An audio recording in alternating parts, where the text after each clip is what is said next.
This is our newest session in our ongoing series looking at a different psalm twice a week. Mondays and Thursdays. This coming Thursday, because of Passover, we won't be meeting, but we'll be back together next week. That's right? We'll be back together middle days, and we're looking forward to seeing you all there. So we are now live. For more information about Jewish Live and more programming, you can check out jewishlive.org. We've got lots of things there. But I'm going to pass to Rabbi Shai Held. Okay. Hello, everyone. I hope this finds all of you safe and well. It's getting harder at the beginning of each session to say that, given how many people, at least I know in my own life, who have friends in the hospital, relatives who have died. This is really turning into an extraordinarily painful time. So I guess I want to just dedicate this learning to all those in need of healing and all those who are attempting to provide healing. I wish I had more eloquent words than that. I will invite you, as always, to put your name and where you are into the chat box so we can have a sense of who's with us. And then I'm going to ask you, in an attempt to help me do this sort of more effectively, when you have questions that you want to put into the discussion, just put a capital Q and then write the question, so that when I take a break to go look at questions, it becomes a little easier for me to figure out how to scroll through what's a comment and what's a question. And I'll continue to do my best with that. Okay, so today's psalm, I chose, on one level, I chose it because I'm making my way through Sefer Tehillim, choosing psalms I think it would be fun or interesting for us to look at. But on another level, on a more profound level, one of the reasons I wanted to have this psalm be today's psalm is that, as we'll see, this is a text that can very plausibly be understood as a prayer of someone who is accustomed to going on pilgrimage to Yerushalayim during the pilgrimage festivals, and this time, for reasons we don't know, finds himself unable to go and is isolated. And it just seems like, if there is a psalm in the book of Tehillim, in some ways that speaks to this moment in the calendar, I thought this was probably it in a lot of ways. So with that, we're going to turn to it. I'll just sort of say quickly, Psalm 42, 43 is one psalm. Why it's divided into two is a question for another day, but it is, as I say, one poem. So if I could have a volunteer to read in Hebrew, as we have been doing, and then I'll read the JPS, and then we'll talk about any problems we might have or other possibilities of translation as we go. So can I have someone who feels comfortable, and competent reading biblical Hebrew, perhaps volunteer to do that? Otherwise, I'm going to have to pick on poor Judith Cates again. Akiva Mattinson, how about you? Possible? Sure. Thank you. Okay. There we go. Great. Lamnatseach maskil livnei Korach. For the leader, a maskil of the Korachites. Ke'ayal ta'arog al afikei mayim, ke nafshi ta'arog elecha Elohim. Like a hind crying for water, my soul cries for you, O God. Tzam'a nafshi le'Elohim le'el chai, matai avo ve'era'eh pnei Elohim. My soul thirsts for God, the living God. Oh, when will I come to appear before God? Hayata li dim'ati lechem yomam v'layla, ve'emor elai kol hayom ayeh Elohecha. My tears have been my food day and night. I am ever taunted with, where is your God? Eile ezkira ve'eshpecha alai nafshi, ki e'evor basach edadem ad beit Elohim b'kol rina v'toda hamon chogeg. When I think of this, I pour out my soul, how I walk with the crowd, moved with them. the festive throng to the house of God with joyous shouts of praise. מה תשתוכחי נפשי ותהמי עלי, הוכי לי לאלוהים, כי עוד עודנו ישועות פניו. Why so downcast, my soul? Why so disquieted within me? Have hope in God. I will yet praise him for his saving presence. אלוהי עלי נפשי תשתוכח, על כן אזכרך מארץ ירדן וחרמונים מהר מצער. Oh, my God, my soul is downcast. Therefore, I think of you in this land of Jordan and Hermon, in Mount Mitzar. תהום אל תהום קורא לכל צינוריך, כל משבריך וגליך עלי עברו. Where deep calls to deep in the roar of your cataracts, all your breakers and billows have swept over me. יומם יצווה אדוני חסדו, ובלילה שירו עמי תפילה לאל חיי. By day, may the Lord vouchsafe his faithful care, so that at night a song to him may be with me, a prayer to the God of my life. אומרה לאל סלעי, למה שכחתני? למה קודר אלך בלחץ אויב? I say to God, my rock, why have you forgotten me? Why must I walk in gloom, oppressed by my enemy? ברצח בעצמותי חרפוני צוררי, באומרם אלי כל היום איה אלוהיך. Crushing my bones, my foes revile me, taunting me always with, where is your God? מה תשתוכחי נפשי ומה תהמי עלי? הוכי לי לאלוהים, כי עוד עודנו ישועות פניי ואלוהי. Why so downcast, my soul? Why disquieted within me? Have hope in God. I will yet praise him, my ever-present help, my God. שופטני אלוהים, וריבה ריבי, מגוי לא חסיד, מאיש מרמה ועוולה תפלטני. Vindicate me, O God, champion my cause against faithless people. Rescue me from the treacherous, dishonest man. כי אתה אלוהי מעוזי, למה זנחתני? למה קודר אתהלך בלחץ אויב? For you are my God, my stronghold. Why have you rejected me? Why must I walk in gloom, oppressed by the enemy? שלח אורך ועמיתך המה ינחוני, יביאוני אל הר קודשך ואל משכנותיך. Send forth your light and your truth. They will lead me. They will bring me to your holy mountain, to your dwelling place. ואבואה אל מזבח אלוהים, אל שמחת גילי, ועודך וכינור אלוהים אלוהי. That I may come to the altar of God, God, my delight, my joy, that I may praise you with the lyre, O God, my God. מה תשתוכחי נפשי ומה תהמי עלי? הוכי לי לאלוהים, כי עוד עודנו ישועות פניי ואלוהי. Why so downcast, my soul? Why disquieted within me? Have hope in God. I will yet praise him, my ever-present help, my God. Now, thank you, Akiva. Let me just say a couple of introductory things that are more kind of generic, and then we'll dive in a little deeper. On a scholarly level, Psalm 42 begins what scholars often refer to as the Elohistic Psalter. The Elohistic Psalter is Psalms 42 to 83, which, for whatever reason, much prefers the use of Elohim as a name to the name Yud-He-Vav-He, in sharp contrast to the rest of the book of Psalms.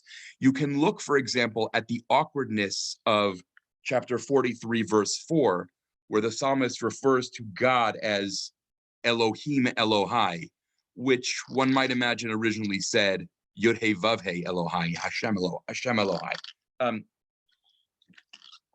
This is an example of what scholars call an individual lament, though some people argue, as often in scholarship, that the I here is a singular who stands in for the predicament of the people as a whole. And that is bolstered, I suppose, by the first verse of chapter 43, which refers to Goy lo Chasid, an unrighteous nation. And yet there are also singular references too, like Ishmirma, a dishonest person. So I'm not sure. I mean, it's hard to know. Now, this is a good example. It's worth stopping and sort of pointing out here that in Psalms of individual lament, there tend to be three characters: the sufferer, the wicked person, and God. And we've talked already about how identifying who those wicked people are is almost always a problem. The enemies are very prevalent in the book of Psalms and very poorly, very poorly defined, if defined at all. And again, to kind of belabor a point we've come back to a few times already, one of the things that makes possible is different people finding themselves inside a text like this. One last piece of introduction to this structure of lament. Laments usually have a complaint, an affirmation of trust in God, a request, and a vow or promise to praise God once the prayer is answered. That's a kind of standard structure: complaint, affirmation of trust, request, and vow to praise.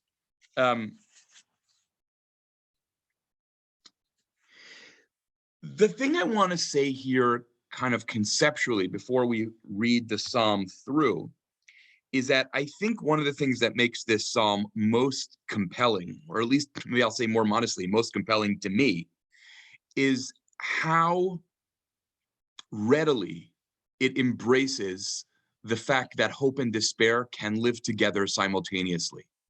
It is, at least on my reading, which I'll lay out, and you're free, of course, to accept it or not, it is a text that refuses to choose either despair, all is lost, therefore I have no hope, or hope, I'm sure everything will be just fine, but rather instead both accepts and gives expression to the coexistence of hope and despair.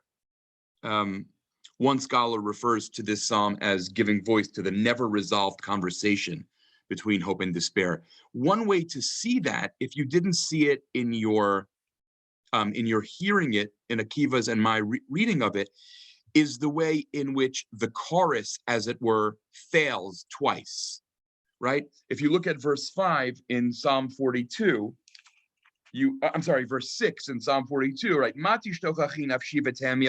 What are you so broken about? I will yet see the salvation of God. And on a certain kind of conventional piety perspective, you might expect, okay, great, so now I'm okay. I reassured myself and I'm okay. But you go to verse 7 and you realize if the reassurance worked, it worked only for a brief fleeting moment. And, if you want to sort of imagine that experience, if it isn't obvious to you, imagine a time in your life when you've been very anxious, very afraid, heartbroken, some combination of that, and you have a conversation with yourself, or maybe even with someone else, and they reassure you. And for a moment, you have the thought, oh, it's okay. And then a minute later, the anxiety comes roaring back. It seems to me that that's part of the psychological and spiritual dynamic of this text. Okay. Now, so we'll turn now to the beginning. Elise, are you able to figure out what Paul's difficulty with the text is? Yeah, I'm just trying to figure it out now. Just one second. Okay. So a little patience. Okay. Lamnatseach maskil ibnei Korach. Lamnatseach, again, for the leader or the conductor, a maskil of bnei Korach. Bnei Korach, we talked already in one of the Psalms that we learned, had a special role in temple singing. Appears to be a kind of different tradition based on Divrei Yamim than the one when most knowledgeable Jews hear the words Bnei Korach, they think of Bamidbar Perek Tet Zayin, number 16. That's not the tradition of the Korachites here. Korachites here are understood as the special temple singers. And as for the word maskil, we don't know what maskil means. Some academic scholars think a maskil is a joyous song. Although I have to say that that meaning here would be somewhat odd. If I said to you, what's the primary emotion of this psalm? I doubt you would say it's joy, unless you think someone who's a little more conventionally pious than the author looks to the end, which imagines going to the Beit HaMikdash in the future and says, oh, this is a song of joy, and imagines the text is more resolved than I think the text is, but not sure. Some more traditional voices, Parshanim in the Middle Ages, think that I think that a maskil is a text with a musar haskel, a text that is most supposed to teach me something. I don't think that it's clear what it means, okay? And now we get to the actual poem, okay? So, ayal ta'arog al afikei mayim, like a deer crying for water, kein nafshi ta'arog elecha Elohim. So JPS translates here, my soul cries for you, O God. First, let me just say ta'arog. If you look in your, I don't know how many of you have, does no one have access to the source sheet? Is that the dilemma right now?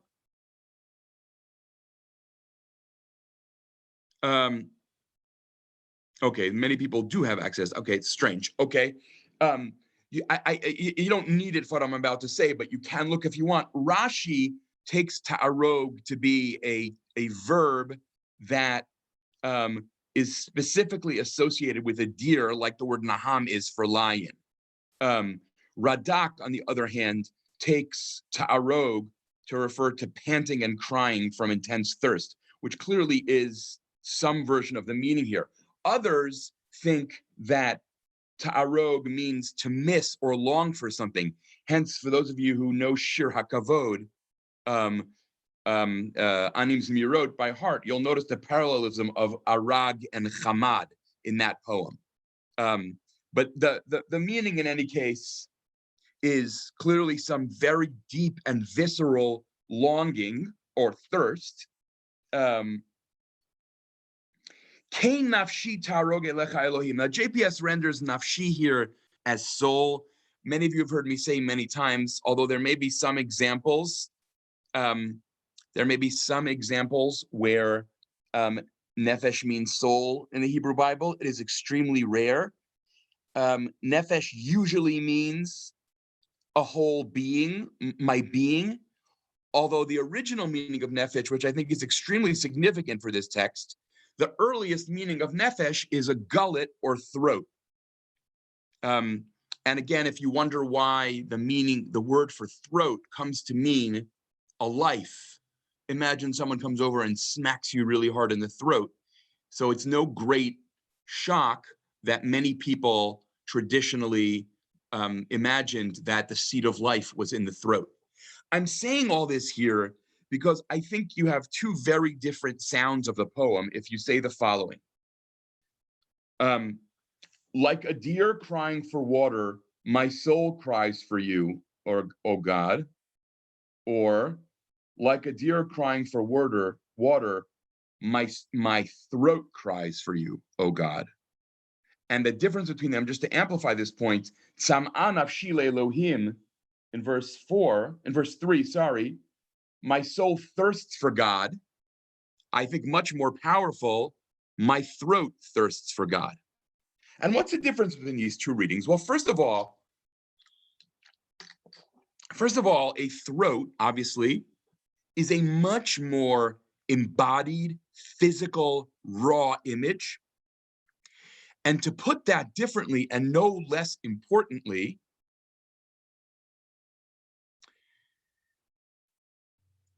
when you talk about my soul thirsting for God, it sounds like you have a deeply divided, dualistic self. My body is what my body is, but my soul thirsts for God.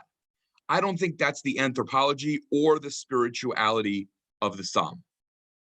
The psalm is about a being, and I'm thirsty for you in the most visceral, physical way. Put another way is for biblical theology and anthropology, really, of a biblical theory of a person, the self is not some spiritualized something removed from the body. The self is the person in his or her totality.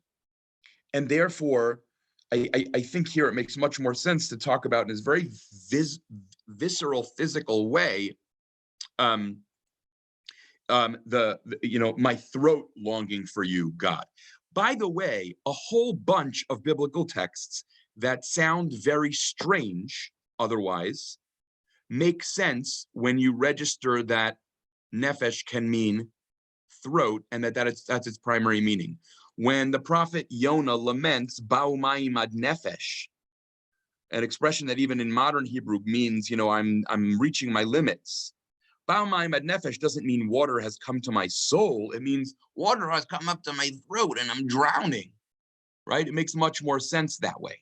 And I can give you many more examples of this. One example that I've been thinking about a lot lately that it embarrasses me, that I hadn't thought of for years, is when the Torah says, V'ini temetz nafshotechem, which we usually translate as, and you should afflict your souls. If it originally meant you should afflict your throats, then fasting is not some kind of midrashic interpretation. It's actually what it means, right? It's its most simple, plain spoken meaning. Okay, but in any case, and I gave you in the source packet some other examples. For those who do not have the source packet, if you have a Tanakh, you are at no disadvantage. So, if that is a possibility, that would be also good. Now, what you'll see, as you saw, is that JPS chooses to say my soul. Robert Alter closer reads my whole being. Others say myself, my person. I think it just makes more sense to go back to the more primary original meaning. And I also want to sort of focus for another moment on this notion that that sam'a nafshi le'Elohim, that I'm thirsty, and that it's like a deer by water, ala fikei mayim, water, to sort of make an obvious point, but that I think matters here tremendously, is not a luxury, but an absolute necessity. It's not like, oh, God, I miss you because religion is my weekend hobby. It's, oh, God, I miss you because I'm going to die of thirst otherwise. You're my everything. That, I think, makes a very big difference in thinking about what's happening in a text like this. This reminds me, and here you'll forgive me, I hope, for one of my semi-digressive tangents.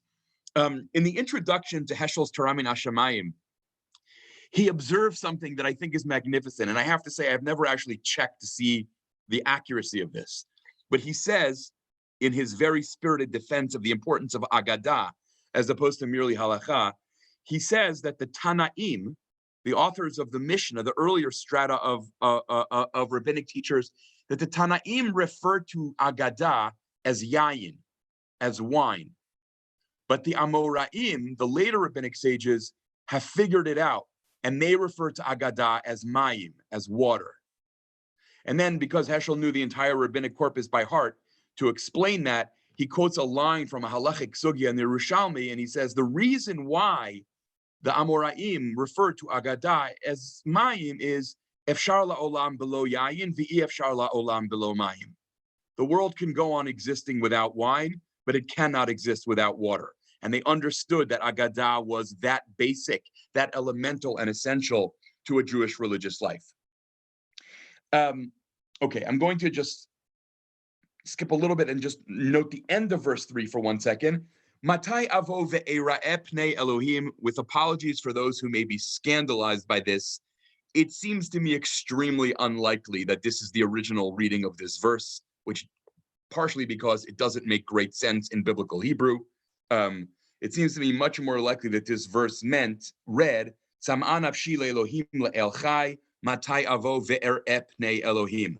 When will I come and see the face of God? Era'eh pnei Elohim is a very odd locution. And it strikes me that this is a case where somebody felt that the idea of seeing the face of God was just too scandalous, and so it was edited. Relatedly, the Chumash's description of Shalosh Pamim Bashana, Yeira'eh, right? Everyone should be seen by God, which is very unlikely to be what it meant. I want to mention, I believe, am I correct that in source 2 on your source sheet, I brought Psalm 11, verse 7. Elise, are you able to scroll down there for a second? scroll all the way to source 2 after the Rishonim. Keep going, keep going. Maybe I'm wrong here. Did I get, yeah. Psalm 11, Ki tzadik Hashem tzedakot ahev, for God is righteous, God loves deeds of righteousness. Yashar yechezu fanemo, the upright shall behold his face. Now, if you are a certain kind of reader, let's call it a post-Maimonidean reader, but it may have started much earlier than that, you're inclined to say, well, obviously that's metaphorical, because in Jewish religion, there is no visualization of God. Many Bible scholars, in fact, hold that view. Others say, including some very highly respected and not particularly out there Bible scholars. John Levinson is an example of this, someone who argues that Psalm 11, verse 7 suggests that at some point in the history of the temple, there was some kind of visual icon of God in the Beit HaMikdash. Do with that as you will. Also, as you may know, Kabbalah is in dramatic ways almost centrally focused on visualization of God.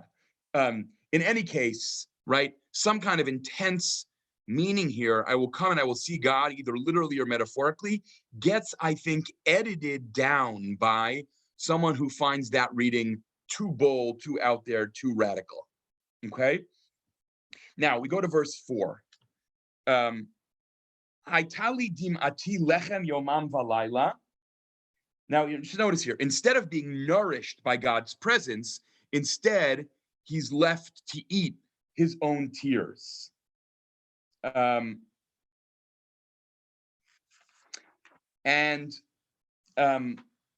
would also just note, I think something is very clever poetically here. Tears are salty, and they make you more thirsty, not less.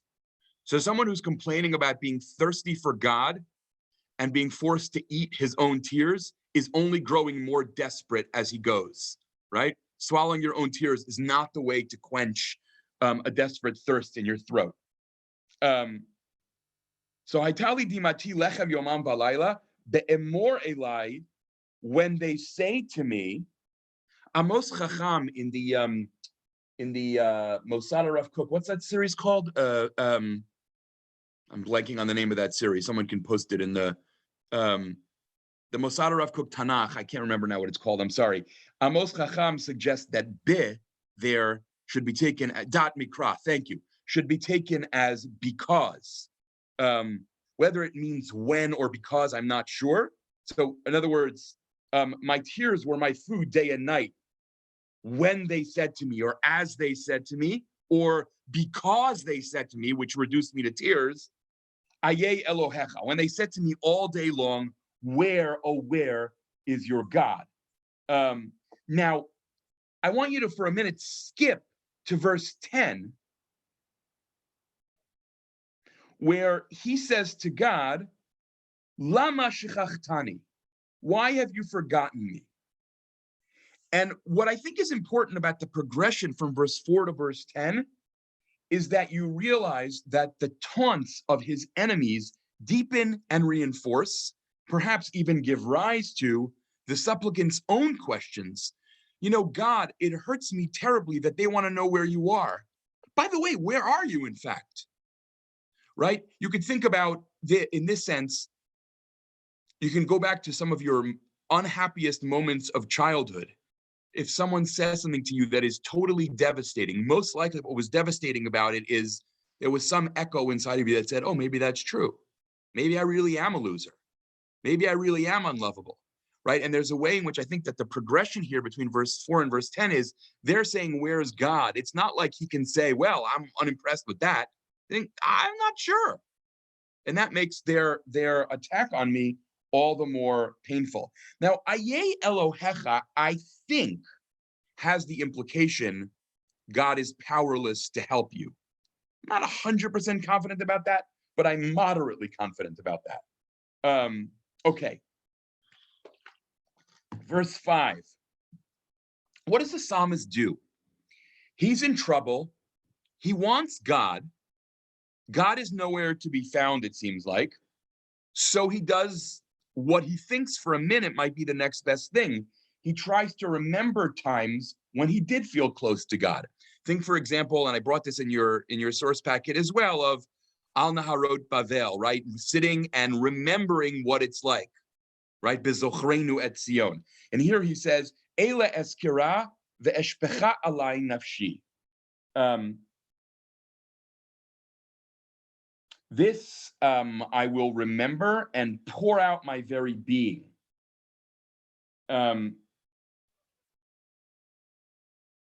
Notice, by the way, that the phrase eshpecha nafshi continues the image of water, liquid, water thirst, right? Eating tears, so thirst for God, eating tears, pouring out his soul. And then he expresses this phrase that is Hebrew-wise extraordinarily difficult to render. And you get a JPS meaning of Heb uncertain here. Ki evor basach. I'm not clear what it means. Here, I'll tell you, JPS, how I walk with the crowd. Edadem, moved with them, ad beit Elohim, until the house of God. Now, sach, JPS renders crowd. BDB similarly says throng. You could also take this to mean something like a shelter or tent, sheltered with them, as in the word sukkah. I think that's, if I'm not mistaken, how the Septuagint takes it. Ibn Ezra thinks it refers to some kind of walkway. Edadem, the best I can do with Edadem, which I have no idea what it means, is to note that in the Mishnah, in Masechet, I think it's Sotah, we have Isha midada et bena, a woman teaches her son to walk. So Edadem perhaps means I walked with them, I moved with them, hence I think the JPS rendering. And then Bikol Rina v'toda, with joyous shouts of praise, Hamon Chogeg. JPS renders the festive throng. But he would like to propose here that Hamon Chogeg probably doesn't just mean a festive throng, lachagog as in to celebrate, but that lachagog here, given that he's later going to talk about coming to the temple, has the more literal meaning of going on pilgrimage. The Hebrew chag is like the Arabic hajj. It's the same word. A chag in the Bible is a pilgrimage. You know, descriptive grammar being what it is, modern Israelis will say things like chag, Chanukah, Sameach, but in the Bible, a chag refers to the three pilgrimages. So what I suspect is going on here is he is remembering a time when, together with masses of people, he made Aliyah Regel. He went on a pilgrimage. And here I want to just stop and observe, and this is kind of where I started, is that what becomes striking here is that in missing God, he realizes that missing God is inextricably bound up with missing the people of God. His isolation is from God, he can't go to the temple, and from the people, because the people are all going somewhere while he can't. Why? We don't know. And again, maybe that makes the psalm possible for those who are sick, for those who have become impoverished, for those, whatever it might be, for those who have a loved one who's ill. Okay? And then something really interesting happens, I think, which may be familiar to us from our own lives at times. The joyous memory of the past deepens the present experience of despair. So immediately after he says, I remember what it was like to be going up there with a festive throng, screaming shouts of praise, Ma tishtochachi nafshi. Why are you so downcast, my being? V'te'emi alai. The words l'chadodi should be in your mind here, which are taken from here, right? Why are you so disquieted? Hochili le'Elohim. Have hope in God. Ki odo denu. I will yet praise God for God's saving presence. Yeshuot panav. I just want you to notice the literary gorgeousness of playing with sounds in Hebrew poetry again. Ma tishtochachi nafshi v'tehemi alai. Why are you so disquieted? Tehemi is a play, an inversion of the Hamon Chogeg in the previous verse. You had a Hamon that was delighted, and now you have a soul that is Hama, Homeh, okay? And now, notice what happens. We see that the psalm, actually, you know what? Let me say one other thing first. It is possible that the word Elohai at the beginning of verse 7 should actually be at the end of verse 6. Ki orodenu yeshuot panai velohai. I say that because that's how verse 12 reads, and that's also how Psalm 43, verse 5 reads. So it seems not crazy to imagine that perhaps Elohai should be the end of verse 6, and then the chorus matches all three times. But in any case, now the I don't know if cyclical is the right word or dialectical. I'm not sure what the word I'm looking for is, but in any case, you have here, it seems, immediately he comforts himself, he assures himself that he ought to have hope, and then immediately what happens? Nope, it doesn't hold, right? Elohai, right? Alai nafshi, God, my soul is downcast. Al kain eskorcha, and therefore I remember you. Me eretz Yarden v'Chermonim, in the land of Jordan and Hermon, in Mount Mitzar. So just for a second here, it seems like you can say that the first section that we read was focused more on the taunts of his enemies and his painful memories of worshiping God in the past. Now, it appears you could say that he moves to a place of anger at God. It's not just longing for God, it's anger. Where are you and what are you doing, right? What are you actually doing? Now, what's clear is that he's in the far north, in the place where the Jordan River begins. That is a significant geographical distance from Jerusalem, especially when you're walking. There is some debate among modern scholars about whether one should take that location literally or metaphorically. If it's taken literally, it would be probably one of the only Psalms, if not the only Psalm, that has like a concrete location like that. The word Hermonim, for those of you who have some biblical Hebrew, you will note that is a very odd word. Hermon is one mountain. It is possible that the word Hermonim is used because it is, the most prominent of all those mountains, and so all the mountains get named for that. You can think of American examples of that too. Okay, now, verses 42, 8, and 9 are really, really, really hard. So I'm going to try to make some sense of them, but I may not succeed. Tehom el tehom korei lekol tzinorecha. Har Mitzar, by the way, JPS, sorry, renders that as Mount Mizar. Har Mitzar may mean little mountain. But anyway, okay. Tehom et tehom korei, deep calls to deep, lekol tzinorecha, in the roar of your cataracts. Cataract is a very large wave.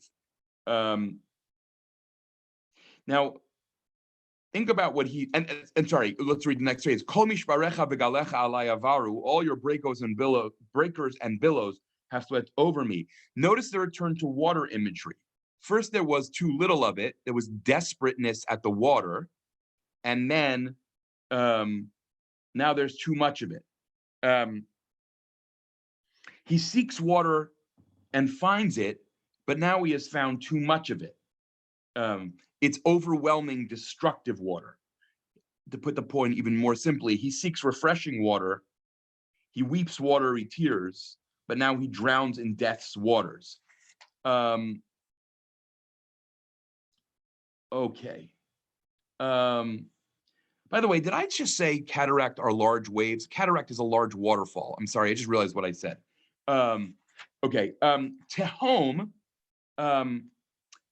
So tehom often refers to the kind of, I think we've talked about this a little bit, the subterranean cosmic waters that are symbols of death and chaos in the Bible. If you look in the verses I gave you from the book of Jonah, you'll see that Mishbarecha v'galecha and Tehom go together there too. But what's interesting here is it appears to be, I am distant from the God who can save me, so much so that I am in the power of the forces of chaos in the sea. Now, there are all kinds of spiritual readings of what Tehom el Tehom Koreh, and they're beautiful. I'm somewhat skeptical that they are plausible as pshat, but again, this is a big problem, these verses. I suspect Tehom el Tehom Koreh means, I'm cast from one impossible situation to another. And if you think about the fact that God's temple is erected when the forces of chaos are subdued, think about Shirat Hayam, apropos of Inyana de Yoma of Pesach coming. It's striking here that the opposite of being in the temple is being in Tehom, right? That would be consistent with what we know in Shirat Hayam, where Adonai Yimloch Leolam Va'ed is expressed for the first time precisely when the forces of chaos consume themselves. So, okay. Now, what's going on here? How did we get here from the mountains? Not sure, other than there's an interesting leap from the very heights of Hermon to the very depths of the ocean. Okay. Now notice that, and here this is beautiful, and you have to really be paying attention. The sounds of the throngs rushing to the temple in verse 5 are now replaced by the sounds of the crashing waters. And notice two versions of that.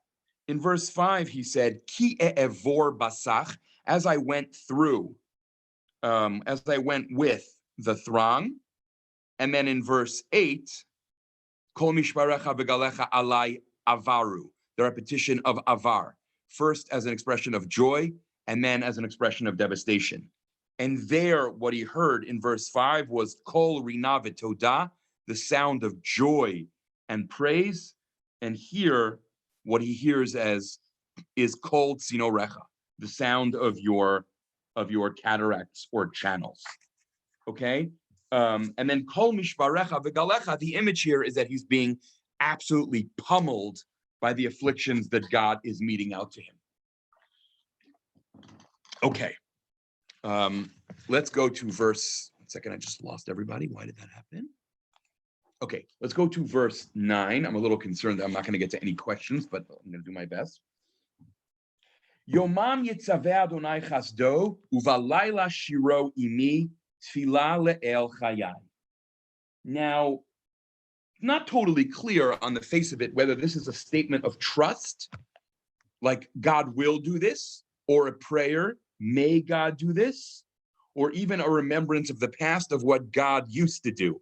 All of those are possibilities, and it brings us back to what I've spoken of before, which is the problem of tenses in the book of Psalms.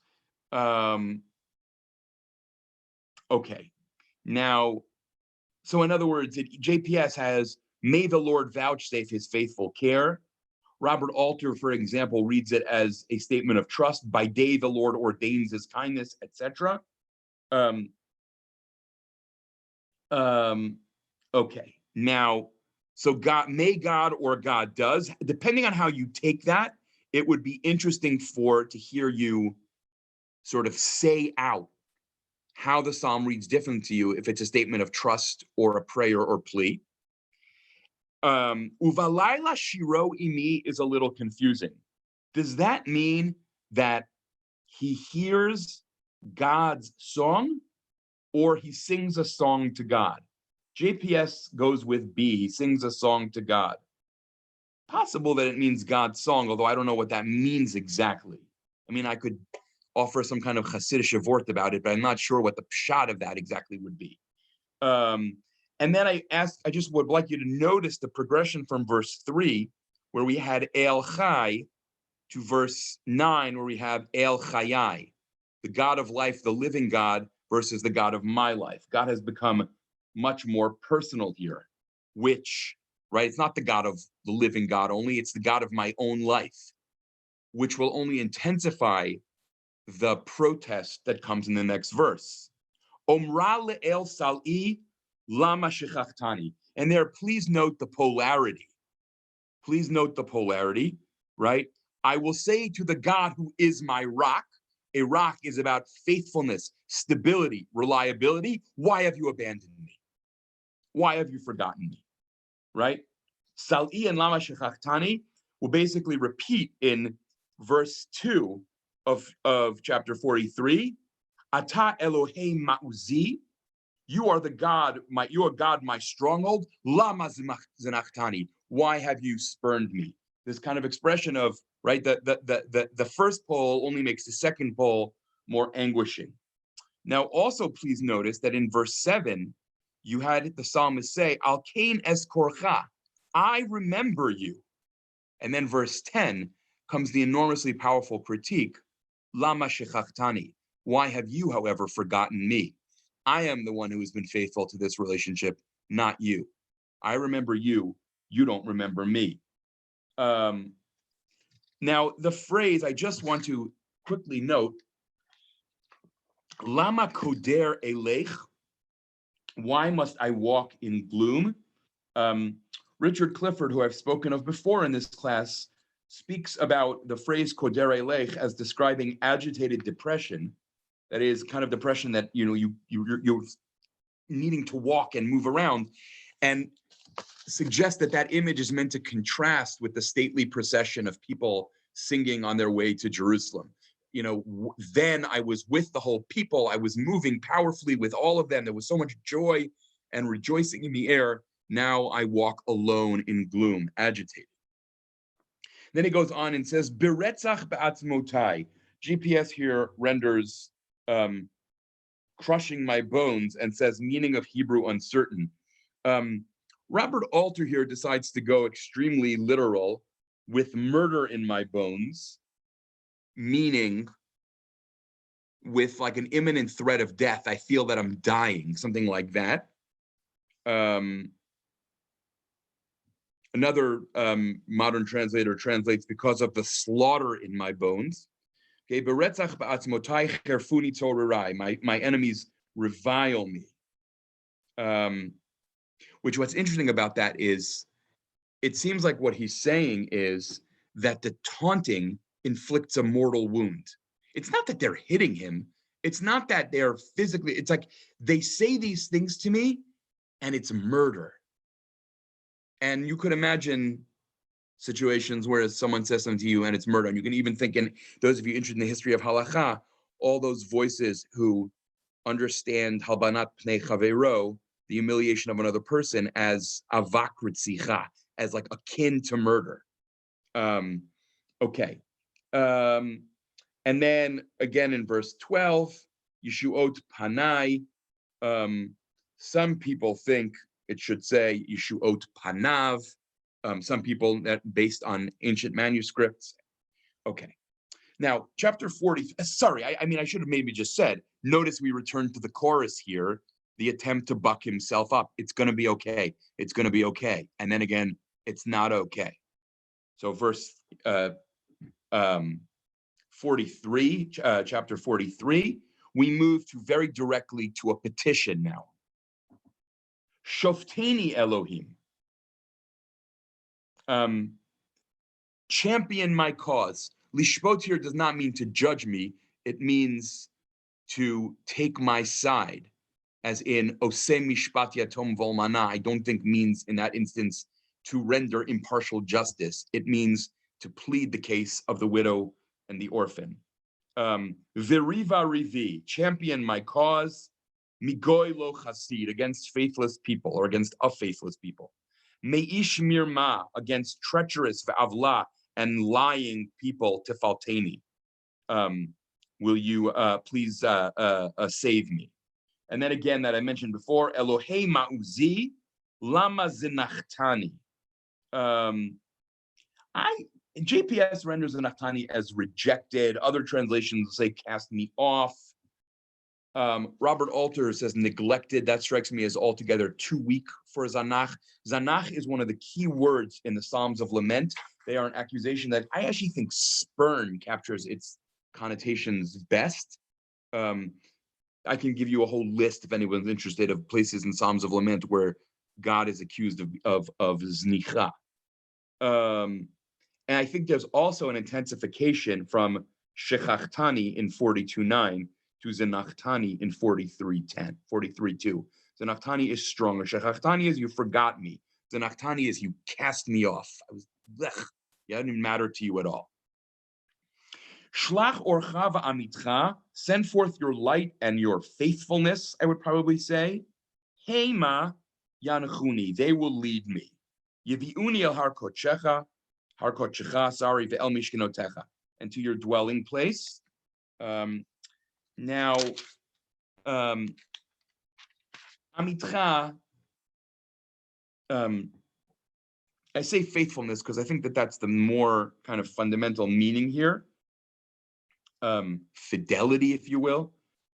Or why does he want God's light sent? Ibn Ezra and Radak both beautifully point out that this is intended as a countermeasure to heal what's broken in verse 2, Lama koderet helech, why am I forced to go in the dark? Why am I forced to walk in dark gloom? Send me your light to heal me. Now, at the risk of entering obscure land, I also want to just share that in ancient Ugaritic texts, divine servants are sent out by gods in pairs to do the work of that god. It seems like Shlach orcha va'amitcha is like a clear version of that ancient Semitic image of God sends out two messengers, and the two messengers do God's work on God's behalf. Usually the pair that we find is chesed and emet. Here it is or and emet, possibly because of what we saw about koder, and possibly also the desire to see God's face, which is often associated with or panecha, kiba or panecha, natata lanu, etc. Okay?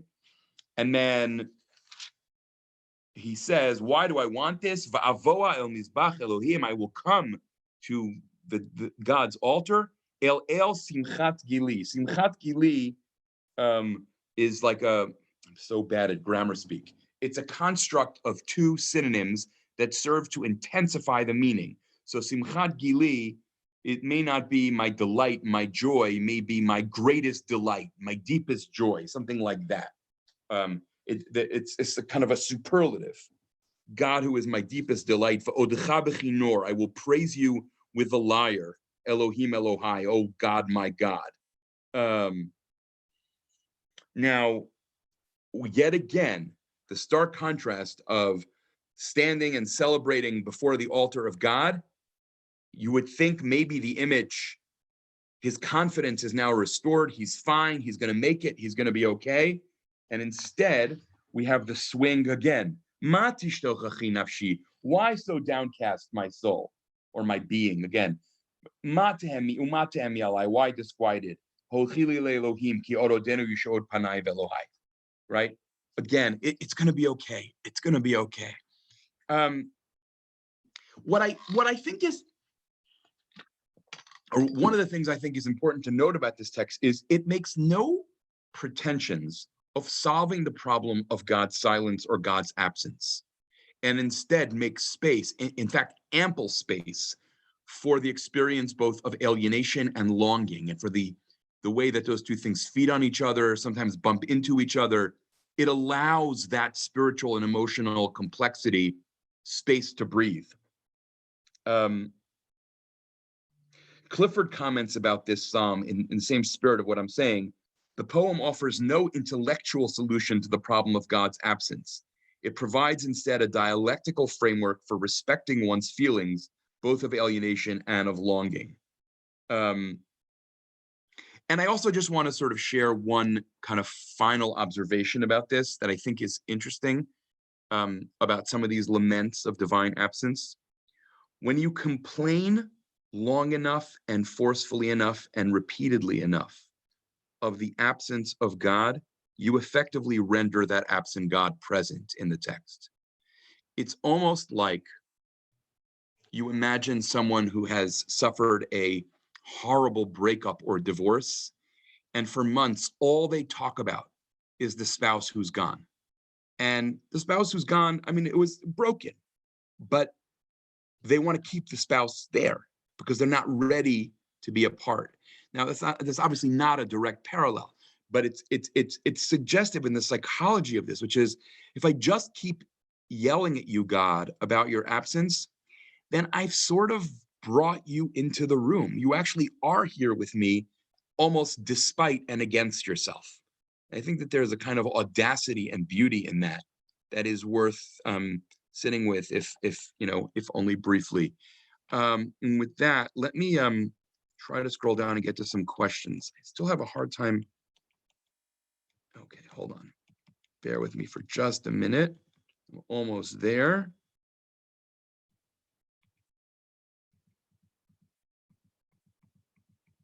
No questions yet. Okay, I'm just seeing people. Question for Radak: what is the difference between Arag and Sama? What is the difference between what the psalmist expresses in verse 2 and verse 3? Kiva, that's a question we're going to look at Radak inside for, because not everyone can read it. I want to focus on Radak. We can talk about Radak. Let's stick to the shot of the text itself for a minute. Sarah says, I've always wondered, why do we constantly praise the fruit of the... I lost the question. Where did it go? Sarah, if you want to unmute and ask your question, that would be great, because I don't know where you're... I've always wondered, why do we constantly praise the fruit of the vine instead of praising water, the essence of life? Well, first, at the risk of being a total pedant, we don't praise the fruit of the vine. We only praise God for the fruit of the vine. I think that if I understand what you're asking, you can unmute and tell me if I'm wrong. You're saying, why are festive occasions marked by celebrating wine rather than water? And that's because of an old biblical tradition, which appears to be also just something of a human universal, that yayin yisamach levav enosh, that wine is a tool for expressing and sometimes conjuring joy. So it's specifically for special occasions, but we do make a bracha every time we drink water too in Jewish, in Jewish ritual practice. So I hope that that's an answer, but I think it's specifically about the association of wine with festivity. Or to put it differently, it reinforces my point, because you don't say Borei Pri Hagafen all the time.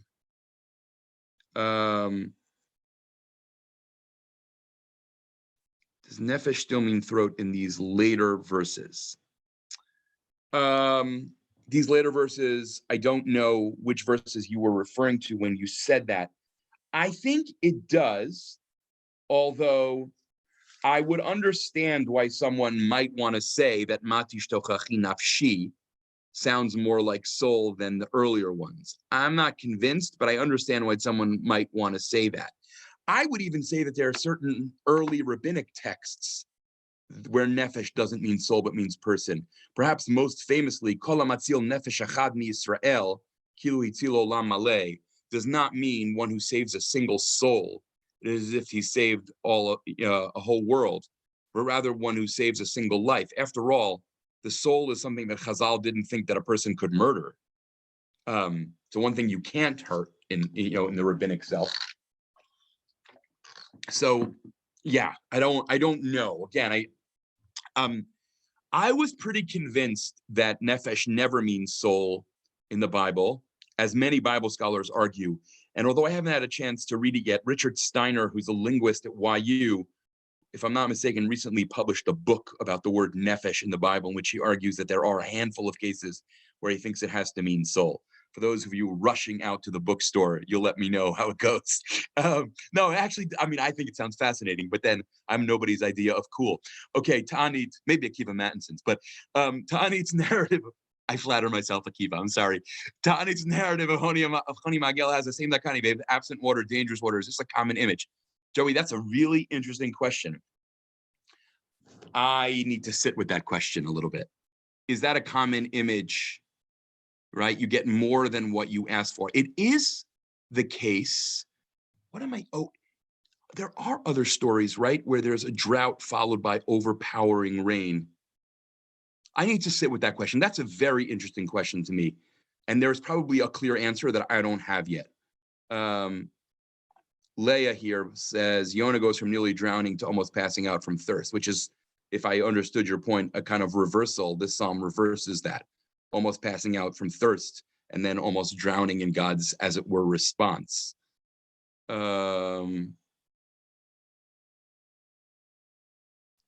David's comment about Psalm 133 is really very interesting. I need to think about that, but I don't have anything to say about it, so I'll let you read it. I don't have anything to say about it yet. Akiva says, note the contrast to verse 4, where day and night are filled with consuming tears. What are you contrasting with verse 4 there, Akiva? Question, Psalm 43:3, any relevance of the high priest's breastpiece? Yeah. The answer to that is yes, I think. I'm finding the translations in the Koran Tehillim very helpful. Rena, let me know who translated it. Is that the same as the Jerusalem Bible? That's Harold Fish's translation, I think. Rachel Edelman, I thought this started at 4. Oh, Rachel, we missed you. Starts at 3. It ends at 4, which it now is. Akiva, you just posted this. What is the picture of the self in this psalm? The psalmist seems in conversation with and in conflict with his nefesh. Contrast 42:9. Yes, it is very interesting. And I wish I had a more developed. Let me think about how to say this, and then maybe we'll end with this. One of the approaches to contemporary psychology that I find most fruitful and productive is approaches that acknowledge and wrestle with multiplicity in the self, not in the sense of someone being severely disordered, but the sense that all of us have parts, in the language of internal family systems therapy, for example. I do think you have some struggle here between a part that believes very strongly and that is capable of soothing, and a part that is anxious and terrified. And there's some kind of internal dialogue there. Some Christian scholars have a temptation, which I'm just not, I understand that they may even be right, but something about the language leaves me a little uneasy, that there's a part that is the part of faith, and then there's the part that is cultural and convincible that God is absent. And there's something very Protestant about that reading that doesn't quite sit right with me, but I'm not sure I can fully express why. But I definitely think you're right to say that this is a self in conflict with itself, and that, what maybe I'll end with this. It reminds me a little bit of